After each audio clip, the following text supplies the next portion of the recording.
Welcome to Menopause, Marriage and Motherhood, a podcast that's all about changing the way we view midlife and bringing the conversation about menopause out into the open.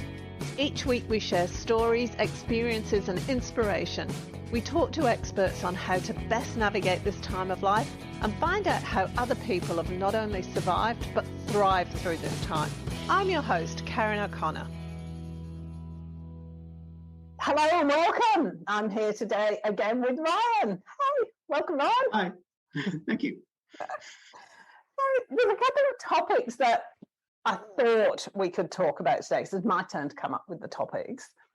One of them is I had a fabulous conversation with a psychologist, and the podcast came out last week and the week before. It was only supposed to be one podcast, but yeah, me and psychologists love talking to psychologists and like getting really deeply into a topic, so we just carried on talking. But one of the things that came up during that recording, and I actually deleted it because I realised I was going off track, was his thing is all about communication in relationships and looking at your relationships from the space of what patterns am I bringing from my past into the future. So is it the way my mother was? Is it the way my father was? What did I come from an abusive home? And am I creating that in relationships? And then he talks about, as we went on in the conversation, in the second half of the conversation, he started explaining that when you come from a space of love, everything changes. So I said, being me, I took everything, we were in the middle of the conversation, it wasn't quite as blunt as this, but I went 10 steps to one side and said, so we've just had an election over here. And one thing I noticed in the election was that there was a lot of, there was no generosity in it regarding anybody else. There was no kindness. It was all about putting other people down. And the further right-wing the party was, the more they put everybody else down. There was no positives in that campaign. It was just negatives. We haven't got this. They're not doing that. They've done this. It was all putting down. It was not coming from a space of care and responsibility and kindness and love. So I posited, do the people who are further right-wing the ones who live in fear? Does right-wing politics come from a space of fear? Are those politicians fear-based? And you know who I'm talking about here. If you're not in Australia, you haven't got a clue what I'm talking about, but just picture it. The far right-wing politicians, it's all me, and you're wrong, and you need to just sort yourself out because you made a mess of things. That's fun. I didn't expect this to go from psychology to politics so quickly, but it's the psychology behind the politics. Yeah, because I noticed where I was coming from. When I'm in those kind of conversations, as Ryan, because we have these kind of conversations all the time, and my mind goes off to just in a random direction as it makes all these connections. And I made the connections. If I look back over my life, the times where I've been depressed or felt lonely or isolated or whatever, there was a lot going on in my life, were the times when I leaned personally more towards the right wing. Yeah. I'm confident in myself and I'm enjoying my life. Look at that. We go all left wing and community minded. Yeah. That was one of the steps that made me contemplate that possibility. I think that's a good perspective to have, not necessarily the perspective itself, but the questioning of it. Politically speaking, and then this is in records going back to ancient Greece. This is 3,000 years old. Politicians who want to keep things the way they are will always appeal in their political base to two emotions, fear and anger. Fight or flight, otherwise known as, interestingly enough, because we are, on a very basic level, animals. And when we feel those two emotions, we want to find a dark, warm, soft place and curl up there and not see the outside world. When we feel confident, you're right, is when we are at our most, I would say, human. We feel the emotions that complete us as individuals, which is that wanderlust, that confidence, that. So I think there are. I went to an election party on the night with a couple of friends to watch the results come in, and as someone who votes based on policies and not based on people, it gave me some very interesting perspectives. A lot of the perspectives were based on that there are a lot of political candidates around who are apparently involved in a lot of embezzling issues that I had no idea about. But a friend of mine, James, he knows quite a lot about all of this. And he was like, he's, got this deal going on with this particular foreign government. This guy's got this deal going on with this large corporation. This person's got, and I was like, that's hugely problematic. That's very problematic, especially because I'm not switched off from the news and from the information coming in. Why isn't this information coming down to me? Then again, I do tend to only look at when a party says this is what they want. But you're right. I went into it looking at what the policies were, and the policies of the parties that were more right-wing, and everything from pretty much most parties are right-wing at the moment, but we'll go like the far end. For in Australia, for the audience listening, that's it's One Nation and the United Australia Party, I think, are the most right-wing parties we have at the moment. There's others. The mainstream ones, yeah. those are the big, very right-wing parties. There's a few other dodgy ones, but they're not really big enough to make a dent on the map. Yeah, and so one of the splashes that's come out of this election, I don't know if you personally have heard about it, is that we, as a nation, quite a lot of us got text messages from some of the parties in question.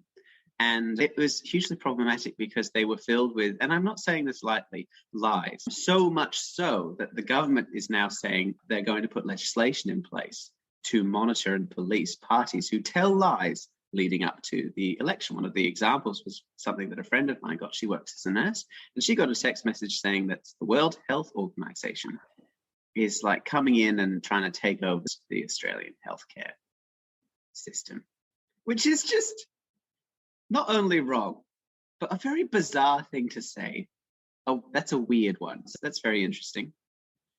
The thoughts that I had on those things, on being the attacking versus the kind of the openness and stuff, honestly, my view is a little bit more cynical. But it comes from my experience, not only in philosophy, but also as a performer. And I've spoken to Jamie, my brother, about this, who is very deeply involved in politics. And he is shocked and appalled and grotesquely intrigued by my suggestion, which is that I'm quite disappointed in the politicians. I'm extremely disappointed, in fact, because, and this isn't a power that I want them to have. Don't get me wrong. I don't want them to have this power, but I am disappointed that none of them have looked into this. They're not using propaganda right. They're not. I made a study of it for psychology and for theatre. And they're using like a little bit of it. They've gotten like broad strokes, maybe. And then, propaganda means we're going to do a smear campaign against our opponent. We're going to get this fear thing going. And I'm like, that's the tip of the iceberg. That's one part of the balanced meal that is manipulating your audience into thinking what you want them to think, which is shockingly easy if you know what you're doing. They don't know what they're doing. I can't believe that none of them, not one of them, has, and not even the major parties, because let's be honest, the major two parties haven't done it either, which also shocks me. No one since the 80s has used propaganda in Australia, like effectively. So I'm like, I don't want them to be able to do that. That's a bad power for them to have. But I'm a little bit disappointed in them. Do you know what I mean? I do, yeah. I know exactly. So who was it in the 80s? Paul Keating? Paul Keating was quite good at it. Master manipulator, Paul Keating. He was quite good. It's arguable how much of it was propaganda, and that's why it's good. That's why it's good. You always want several layers of propaganda. You want something on the top, very obvious. People say, yeah, that's propaganda. But on the other hand, there's another layer underneath. It's a little bit more subtle. And then ideally, you have another layer. So you want several layers. Yeah, that's the point, isn't it? There's no subtlety. to what's happened. It's very superficial. It's almost like doing a slapstick comedy as opposed to doing, what's the word I'm looking for? Political commentary. Political satire is tends to be that, satire. It's that difference, isn't it? It's the most insulting because they're treating us. We don't know what's going on in a way. Do you know what I mean? Yeah. And the problem is that it's the old law of predator and prey.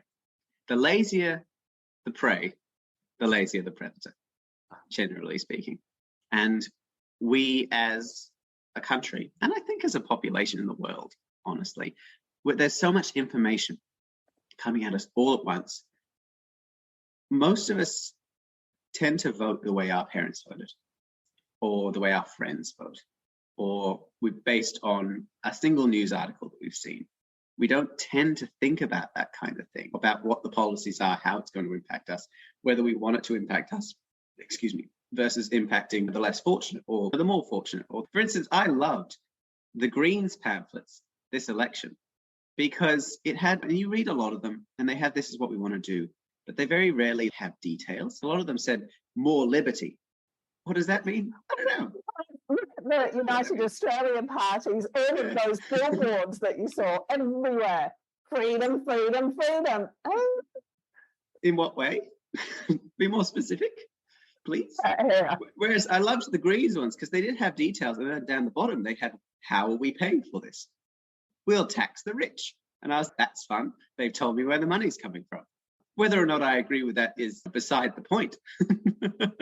That was the closest we got to propaganda in this election, I think, because it was not only something that people would latch onto, it was mildly funny. That break in tone from, this is the kind of numbers we're looking at for budgeting, this is what, blah, blah, blah, blah, blah. And then at the end, how are we going to pay for this?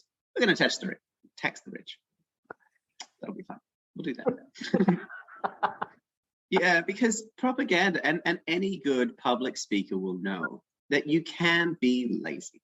You can appeal to people's fear and people's anger, the two strongest emotions. Because contentment, wanderlust, those kinds of things, they're less tangible and they're more individual. You can't control those emotions. You can control fear and anger. So you can do that. But good propaganda takes those two emotions and then moves on. It builds a dream of an easier place to live, a better place to live, instead of just saying, you'll be safe when we raise the house loans or whatever they're all promising. There's a bunch of promises. Most of them don't make sense. It's fine. Yeah, that's just election stuff. I'm a bit disappointed. As someone who does read all this stuff, and it must work for the majority mustn't care about these things. I think I was reading an article the other day. I was doing my research for the Speak Up Podcasting Academy, just to put a plug in there. But what they were saying, because I was looking at intros and outros, and Microsoft did a survey. Well, the last one I could get hold of was 2015, the data for 2015, and about how long people will look at something on the internet before they move on. This is how long you've got to get somebody's attention, then they'll move on. They also did a survey in 2010 or 2012. So back in 2012, it was, you had 12 seconds or 18 seconds or something like that. By 2015, that had dropped to less than 10 seconds. So you've got 10 seconds to grasp everybody. And now that's only just going to carry on going downhill. That was 7 years ago now. So how long do you actually, and I might have got those figures completely wrong, but it is something like that. How long do you actually have to grab somebody's attention? And that's why the likes of the United Australian Party, where all of their billboards were just 3 words, the same word repeated 3 times, freedom, freedom. Because, hello, I'm going to grab your attention and I'm going to repeat it to make sure you got the message. Yeah, that's a problem. I guess you could say it's a problem, but it's not really a problem. People will say it's a problem because they want to go back to the old days when we used to spend more time looking at fewer things. But the fact of the matter is, it's not a problem. It's just the way things are now. We can either, move with the times or we can't, which is why I'm so disappointed that politicians still make 10-minute long speeches about the things that they want. Where are the really clever ad campaigns on Facebook or Instagram? Where are the memes? If you want to reach an audience now, where is... One of the things that I've been irritating Jamie with recently in our current discussions, and he's horrified and fascinated by this concept, is I said, in order to get the most political power, what I would do if I were in charge of the country is install a jester in Parliament, because people don't care what happens in Parliament. And politicians will do anything to get people's attention. But if you've got someone whose job it is to be funny in Parliament, not only are they not going to be able to do anything sillier than a fool is who's been employed to do that kind of stuff, but also people will have a reason to pay attention to Parliament, which is just fun. And especially if you tie the jester into like big journalism stuff like BuzzFeed. So he can be like, he's got his little stick, his little jester head on it, and he can go around and bot people and be like, you're involved with this major corporation. You're embezzling funds from over here, blah, blah. That would be a lot of fun. But because no one's appealing to an audience that has that attention span, that short attention, quite apart from all the other problems. Actually, Jo, my partner, is very disappointed because she grew up in like doing the mock UN kind of political stuff, because her family's always been involved in that kind of stuff. And she was groomed thoroughly through all the different kind of, this is the format of how you give a speech. This is how you've got to speak when you're in Parliament. This is how you've got to wait your turn. You've got to be polite. You've got to do all this kind of stuff. And no one does it in Parliament. They're all rude to each other. They all speak out of turn. They all interrupt. It's terrible. And Jo is disgusted by it. She's got a lot of opinions. But it's just lazy. And it refuses to adapt to the times, I think. That was the other thing that really hit me, is that more and more over the last few years, you realise just how out of touch those people, those MPs and senators are. So I was reading an article the other day, really surprisingly, in Brisbane, they got 3 Greens votes, three Greens senators got in. And there was an article of MPs. There was an article on one of them, and he's like, I've had to quit my job. I've got another 3 sessions to do before I can go down to Parliament. I love it. And then job earning less than, I think it was 60,000 a year or something, and now he's become an MP and his annual salary is 200 and odd thousand, and he's just like, this is an obscene amount of money. So it's really interesting that somebody's going to get that perspective, because that was the other thing that came up in this Parliament when I was looking at the surveys, is compared to 10 or 15 years ago, these are career politicians. The proportion of MPs who've come up through the party ranks, so they've been some kind of civil servant beforehand, before they've stood for MPs, whereas before you got people like the Greens guy, your local carpenter or your local solicitor or whoever standing as MP. You don't get that as much anymore. No, I don't think that's entirely their fault. I think we as a society have become more specialized. Mm-hmm. People in their lives become one thing. There's less kind of moving from career to career. We are required to have a lot more certification in order to do stuff now as well, which really makes that difficult. Yeah, you do get career politicians. I personally think that the amount of money they pay politicians is an incentive to be lazy. You know what I mean? I've read studies about income to happiness ratios. And apparently, once you get to about 100 grand a year, your happiness, generally speaking, that's your peak. And after that, you start getting worried, because your problems just get bigger. The more money, they scale up with the money, apparently. But they did studies on it in America, which I found very interesting. So I find it very interesting that the pay for a politician is 200 grand, when you could just as easily provide them with a house and a car, both of which, don't cost a small amount of money, and then give them, a smaller wage and just allow them to focus on the job. But, I think, especially because there's a lot of pensions as well. Once they've got the job, you've got a pension, you've got a great pay, you've got a lot of benefits. You're never going to be left out in the cold. So for a lot of them, that's the end. They've achieved their goal. They are set for life. Why bother keeping trying? I find that very interesting. That is really interesting. Going back to what I started with, and sorry. No, it's okay. No, it's good, because it just went off in a random direction like our conversations always do. But I just want to bring up the second thing, because it's tied in with the first, and that was the more right-wing the party, the more it appeals to that fight or flight response. Yeah, I'm just trying to work out how to phrase this, because, okay, let me put a context onto this. So I have my video editor, gorgeous guy, absolutely wonderful guy, is Pakistani, strict Muslim, right? I get on really well with him. We have a laugh and a joke. We exchange messages all the time. If I met him in the street, would I react the same to him as I have over the internet? Absolutely not. Because it's that impression. For me personally, it's not so much about racism, as in I'm against that. I don't know how to respond to somebody, and I don't know what to expect from them. So there's a fear and a holding back, but it's not out of I don't like them. It's out of I don't want to make a fool of myself, and I just want to be nice and I want to be liked, basically. Mm-hmm. So I'd respond in a different way to him. And how much of that, so there's kind of two sides to this here.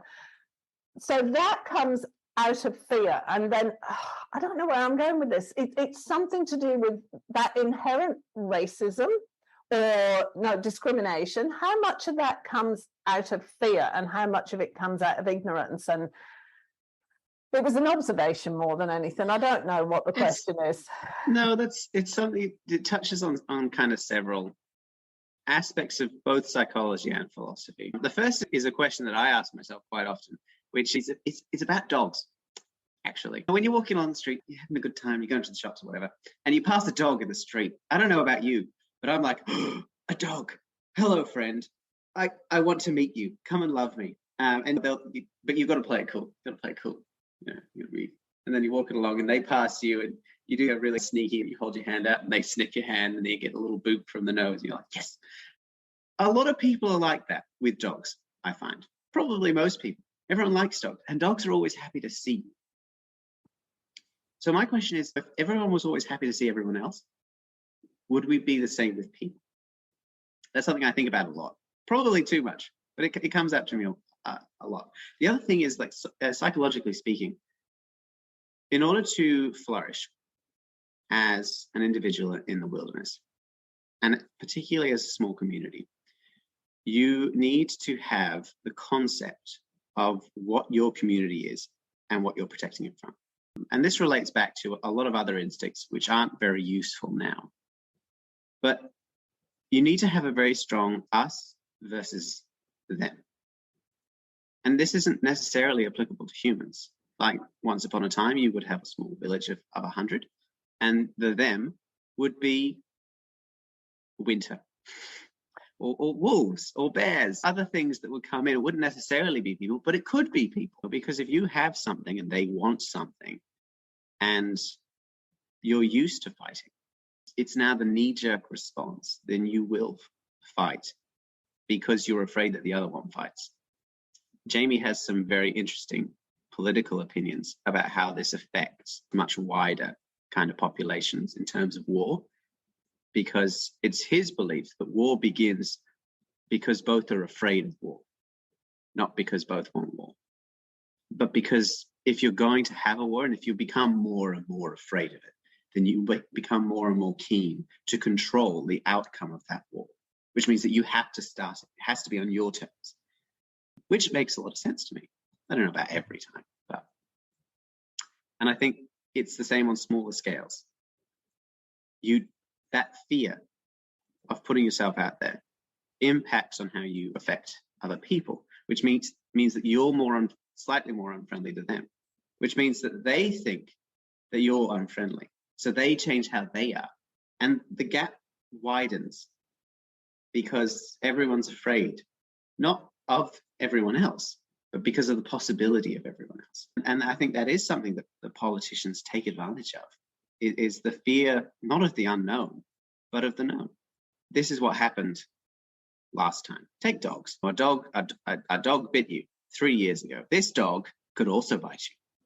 It's a possibility. It's coming closer.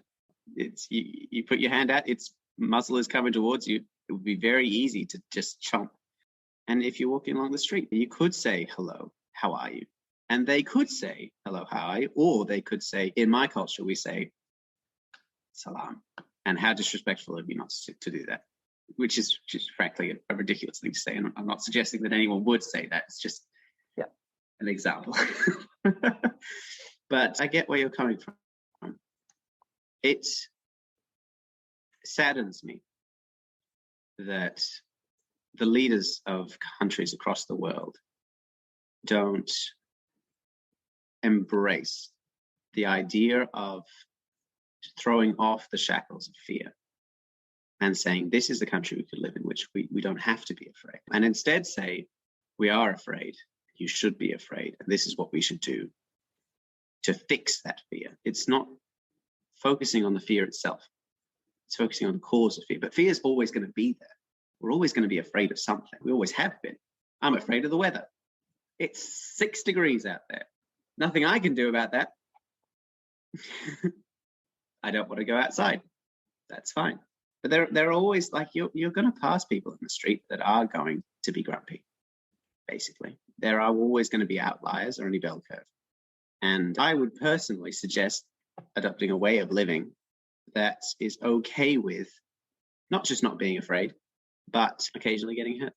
I think one of the things or one of the reasons that made me think about this was I was talking to a friend a while ago, actually interviewed her for the podcast, and she's gay and she's in a same-sex marriage and everything. And I made the comment that I'm not discriminated against it. She said, no, you're not consciously, but subconsciously you don't know how to respond, which causes a discrimination.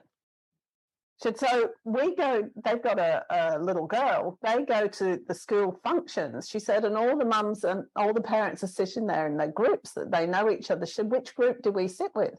Because we're not automatically invited into a group because they don't know how to deal with us. They don't know where we fit. It's that unconscious discrimination, that unconscious bias against people. You know, because what we see, let's talk about SAD again, what we see is Muslim militants. It's not a Muslim militant, you know? So that's what we see, because that's the fear in the back of our mind, isn't it? Yeah. I get where those fears, and it's difficult not to see those things because we are exposed to so much information, and the information that we're exposed to is generally, chosen because it's exciting, and the exciting things are generally violence things, fear-based things. Yeah, it also doesn't help that most of the largest newspapers in English-speaking countries are owned by the one man, the one white man who has many opinions about things he should not have opinions in. But, that's another topic. But he's welcome to his opinions. He should not be allowed to enforce them on everybody else, which since he owns something like 90% of the newspapers and media outlets in Australia, he's got a stranglehold on what we hear and are presented with. He's extremely problematic as a person and as a representative of the human race. So when you're talking about those preconceptions, because it would be, I think, incorrect to say that it's a sexism or a racism thing, because you're not taking any action to actively exclude them or hate. It's just no affirmative, no positive affirmation there. So I would say that it is less of a racism thing and more of a kind of hesitation. So what's your question about that? Where does that come into the political thing? It's just more about, okay, so how it comes into the political thing is I recognize my fear as being a lack of knowledge. That's what I read. I don't know how I'm going to react. I don't know how to react. I don't want to cause offense. I don't want to make a fool of myself, and I don't want to upset anybody. But if you don't recognize that's what's going on, and that's all that's going on, a very human thing, then it becomes ingrained, and we get the United Australia Party, freedom thing, which is all about, not even them, One Nation, which is all about, let's lock every fear out of the country. That's a better example. Mm-hmm. We lock everything that we're afraid of out of the country so that we can absolutely guarantee with total certainty who we're going to be talking to as we're walking down the street. I figured out what it is. Okay, that viewpoint. So the two kind of the differences between the idea that we're going to keep everything the way things are, we're going to shut everything out, we're going to stay the same way, blah, blah, blah, blah, versus we want to work towards this kind of goal, we're going to open the borders, we're going to do all these kinds of stuff. You don't have to change in the conservative side, whereas you do have to change. Oh, yeah. On the other side. And that does appeal to a very basic fear of change. We are afraid of change, like statistically. We want to know what tomorrow is going to bring, what today is going to bring. We need to know that to feel safe. And I can see why, because psychologically, in order to not be afraid of of any change, you need to be certain of a few basic things. You need to be certain of in your basic needs, basically, like the top stuff, the look like less tangible needs, which is things like exploration, creativity, that kind of stuff. We can make, those are fine. We're not really concerned about those. But the things that you need, heat, you need water, you need food, you need shelter, those 4 basic things, and you need a future. Those 5 basic things you need to have in order to not revert to that fear of change as a human, as an animal, which is why I think the politicians are getting so lazy. I don't know if you saw, but when on election night, when we were watching all the interviews, they came up with a poll of what people were most concerned about during this election. By far the largest was climate change, which was about 32%, I believe. The next largest was affordability of living, the cost of living, which was about 27% of the population, which is honestly a little concerning for me.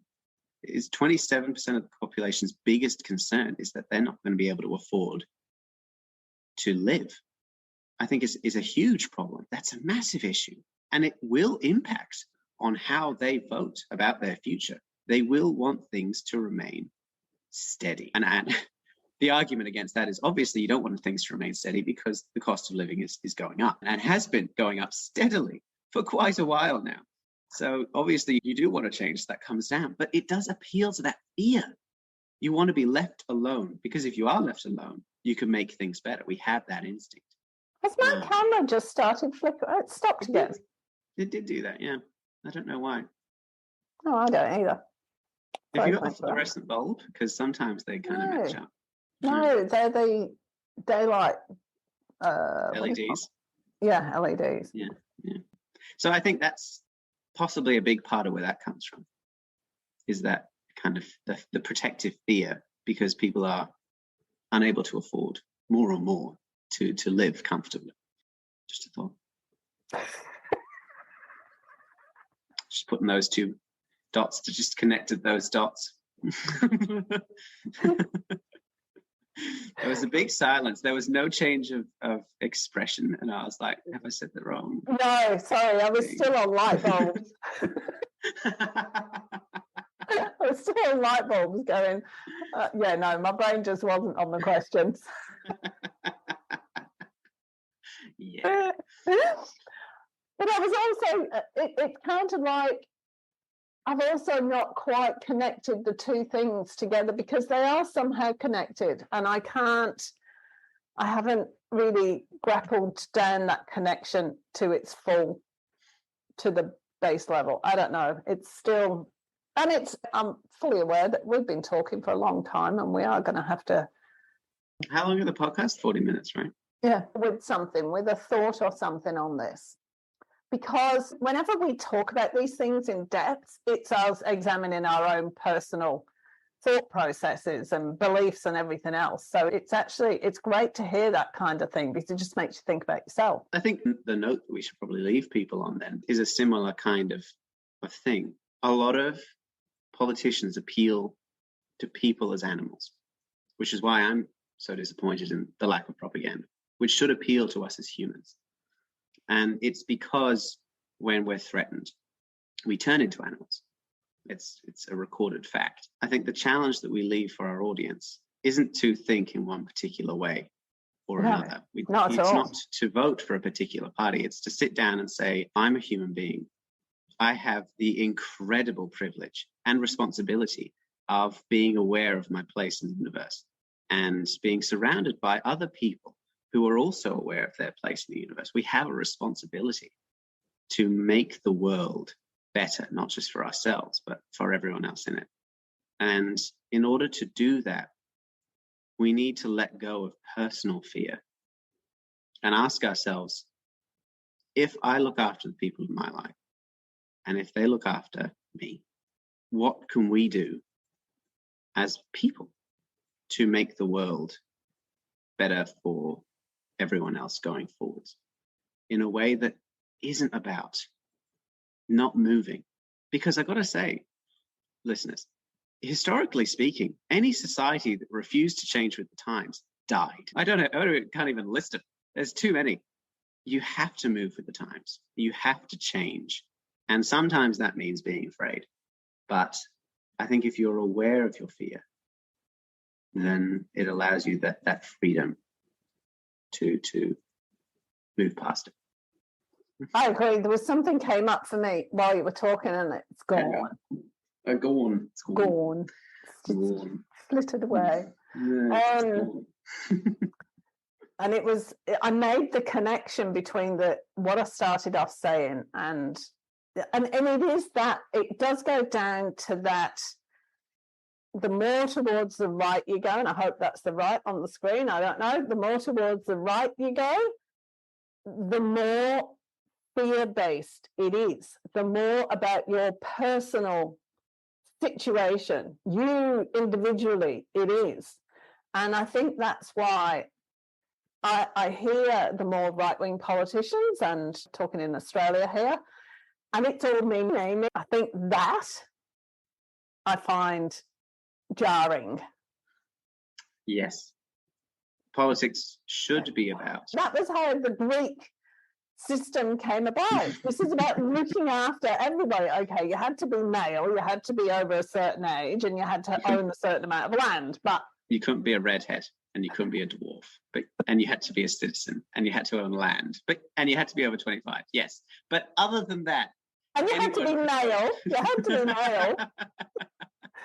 The Romans took it a little bit further, but we've been getting better. But it's supposed to be about taking care of the community.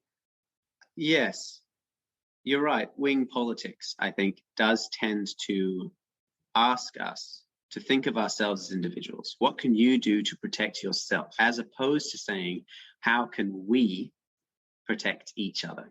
Which does involve putting that fear to one side. Because if you're trusting other people to look after you, then you do need to trust them. You need to trust in complete strangers, which someone else makes the roads that we use. Someone else pays for the schools that are built. Someone else pays more taxes than, us, almost certainly. Unless you're probably Gina Reinhardt, who's the richest person in Australia. Everyone else pays less taxes than she does. So she's contributing the most, if you think about it. Maybe not morally. I have my own issues, but other than that. But that's what it's about. The Conservative is about thinking about you. And although the politicians, I think, reflect that. They think about them. This is what you can do for you. This is what I can do for me. This is how we are going to be separate. Whereas the more to the left that you go, the more it requires you to think of us as a community, which involves thinking of not just you and your family and your neighbors, but also the drug addict on your street, the bully in high school, the group of thugs on their motorbikes who rear up the street at 2 a.m. They are all a part of your community, and you have to love them and care about them as you do for yourself. And that's a tough one.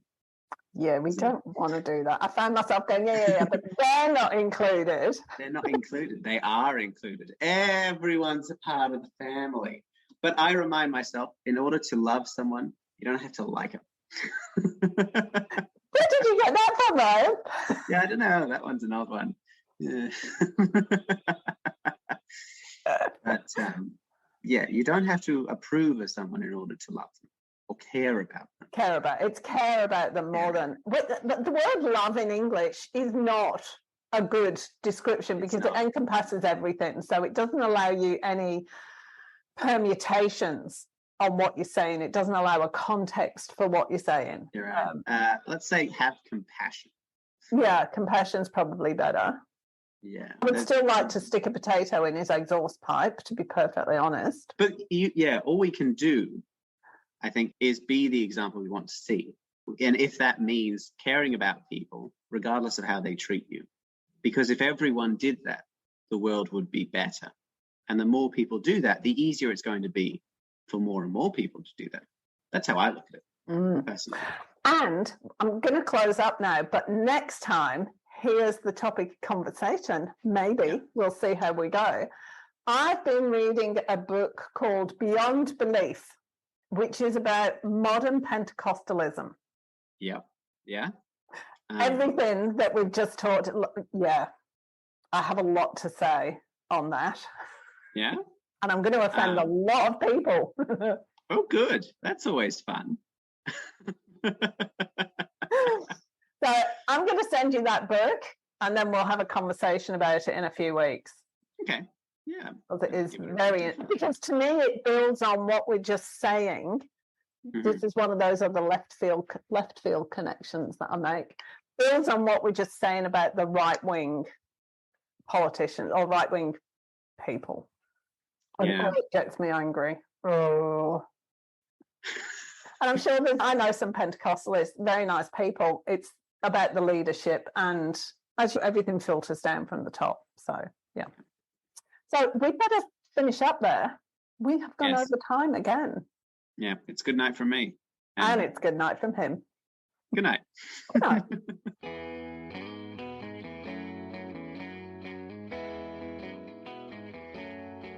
Thanks for joining us this week on Menopause, Marriage and Motherhood.